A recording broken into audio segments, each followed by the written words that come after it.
Всем привет! Данное видео о том, какими снастями мы пользуемся на Пя-озере. Лодки и моторы. Начнем с них.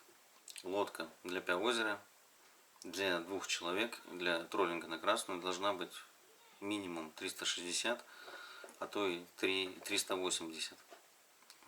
По причинам, что спиннингов стоит в лодке не 2, не 3, не 4, а побольше. Ну, соответственно, шмурняк, еда, даунриггеры, холод и тому подобное. От этого такой размер. Мотор. Минимальный мотор 9,8, чтобы хотя бы как-то передвигаться на таких пространствах. Но, честно, лучше начинать с пятнашки. Потому что в шторм волну на лодке просто размером 360 и с мотором 9,8 вы навряд ли выйдете.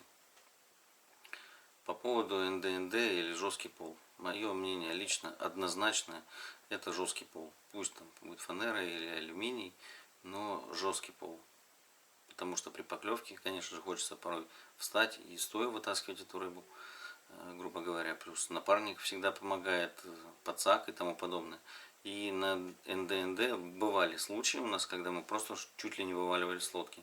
По причине, что один и второй человек пытался встать на одну сторону борта, и лодка практически переворачивалась. Слава богу, мы удержали равновесие, но было достаточно страшновато, когда были волны по полметра. Далее, катушки и спиннинги. Катушки у нас, в принципе, бюджетного варианта от 3 до 6 тысяч. Есть такие, как Offshore Pro катушка. Стоит, по-моему, в районе 4000. Скажу честно, катушка ужасная. То есть, кто, если случайно увидит ее и захочет купить, я вам не советую за эти деньги. Далее, есть Diamond Troll 5 салмовская катушка. В принципе, функции свои выполняет более-менее. Ну, так сказать, что прям в восторге от нее, ну, такого нет. Diamond 2, тот же 5, грубо говоря, но только без счетчика. Самое лучшее, самое простое и оптимальное для меня это вот акумовская катушка Magna Pro. У меня 30-е стоят все. У товарища вот у меня Акума Classic. В принципе, достаточно надежные. Еще ни разу не подводили эти катушки. Тяговитые. Вообще претензий к катушкам нету никаких. Цена-качество огонь. Стоит в районе 5000, мне кажется. Есть альтернатива еще лакосты 20-е и 30-е. В принципе, они тоже неплохие, но уступают. Акуме однозначно уступают. Дальше, по плетенке. Ну, мне кажется, плетенка минимальная для Пя-озера, это должна быть, наверное, 0,18, 0,2, как минимум. Потому что, в принципе, приманки в основном все ловят поверхностными, поэтому заглубление роли там не играет никакой. Ну, а запас прочности он всегда должен быть. По поводу поводков. Мы используем титановые поводки. Ну, килограмм, наверное, до 12, мне кажется, не больше. Так как все, что больше, они уже слишком такие жесткие. Металлические загибаются, как пружинка становится. От них воблеры уже перестают играть. Потому что воблеры с заглублением 1-1,5 метра сопротивляются очень плохо. И они его просто, в принципе, не растягивают, эту пружинку. Титановые с этим, конечно, гораздо лучше. То есть титан, это, мне кажется, это то, что надо. По спиннингам. Вот у нас 3 спиннинга на данный момент. Сейчас покажу быстренько отличия. Есть спиннинг такой, как Конкорд кайдовский. Вот. Тест у него длина 2,10. Тест у него до 150 грамм.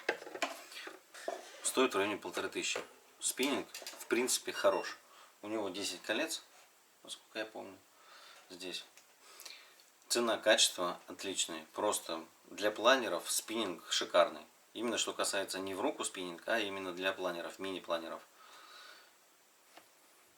Советую. Честно, 1500 для такого спиннинга это вообще вполне. У меня на данный момент стоят спиннинги Maximus Bunch. Тоже они, по-моему, до 150 грамм. Вот такие.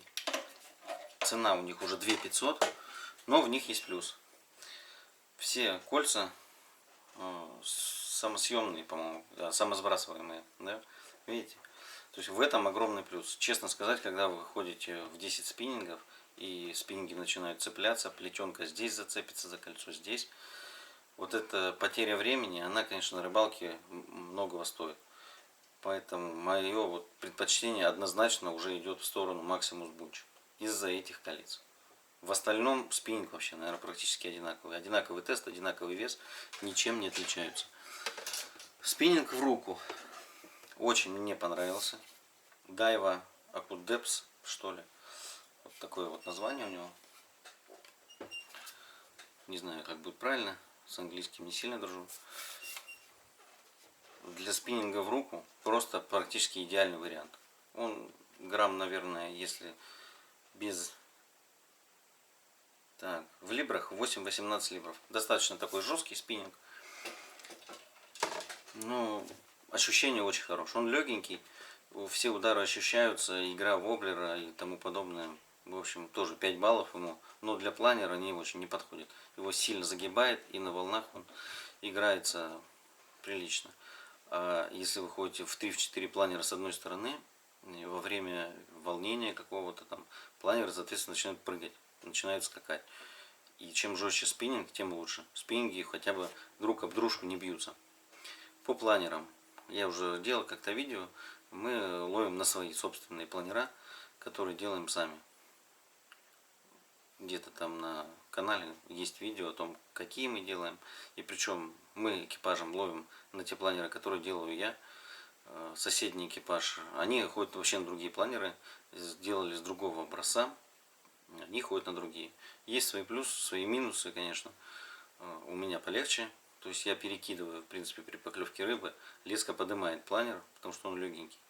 Вот. Но по волнам немножко скачет. У соседнего экипажа, у них они потяжелее, но волны режут лучше. И во время волн, конечно, с теми планерами поинтереснее. Вот. В принципе, наверное, это вот все в кратком обзоре. Как вы просили. Не знаю, тема, конечно же, заезженная уже. Все, возможно, все это знают. Ну, раз просите, вот такой простенький вам обзорчик на то, что используем мы. Всем спасибо, до свидания.